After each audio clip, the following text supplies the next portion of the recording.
All right, today we're jumping into a vast and fascinating stretch of Arizona known as the Real AZ Corridor. So, what makes this region, which covers both Apache and Navajo counties, really tick? We're about to uncover the core economic building blocks that are paving the way for its future. Okay, so first things first, let's get on the same page. What do we even mean when we say economic asset? It's not just about money in the bank. As you can see here, it's really about the foundational strengths a place has, its natural resources, its infrastructure, and, maybe most importantly, its people. These are the literal building blocks for any strong economy. And that leads us to the big question for today, right? What are the specific powerful assets that are fueling all this potential in the real AZ corridor? Let's break it all down. We're going to start from the ground up, and I mean that literally. We're talking about the most fundamental things any region can have, its physical space and all the natural resources that come with it. The first thing that just jumps out at you is the sheer scale.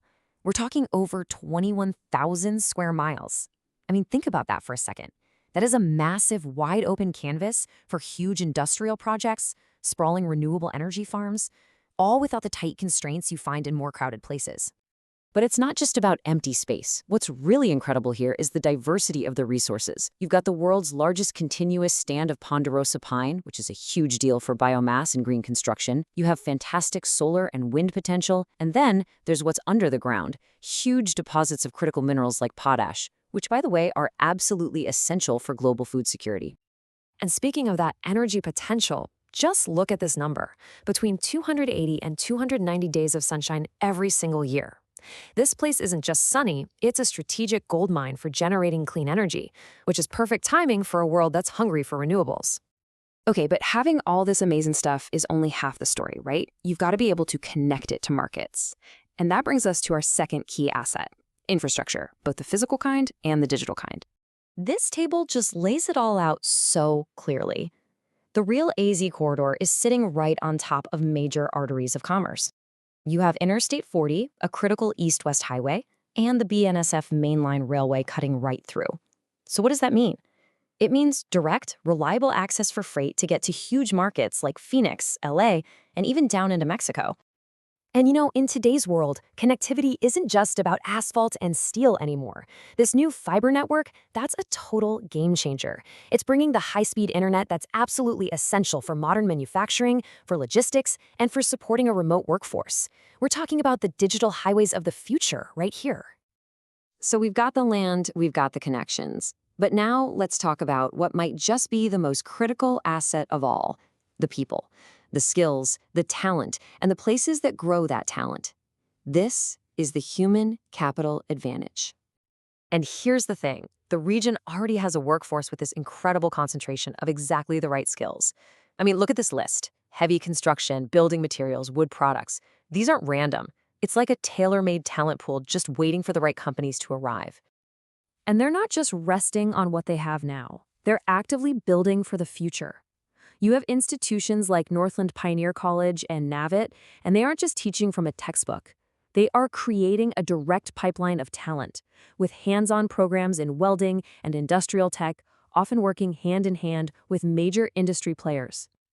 Okay, let's put all the pieces together.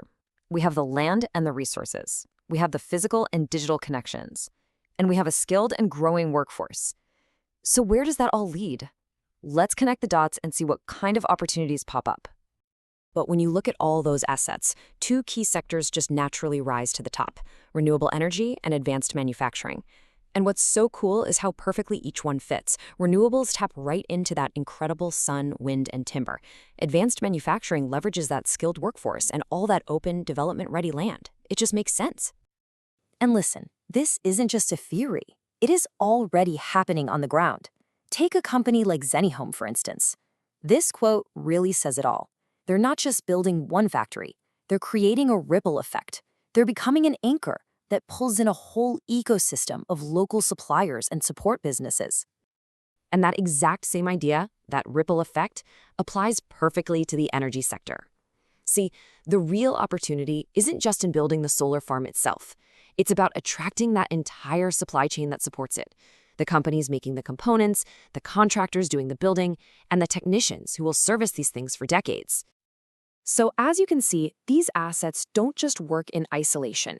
It's the powerful combination, the synergy of the resources, the infrastructure, and the people that creates the foundation for a really dynamic and strong economy. Each piece makes the others even stronger. Which leaves us with this one final and pretty exciting question. The foundation is set, the pieces are in place. The potential is just undeniable. So, with all these assets ready to go, what will Real AZ build next?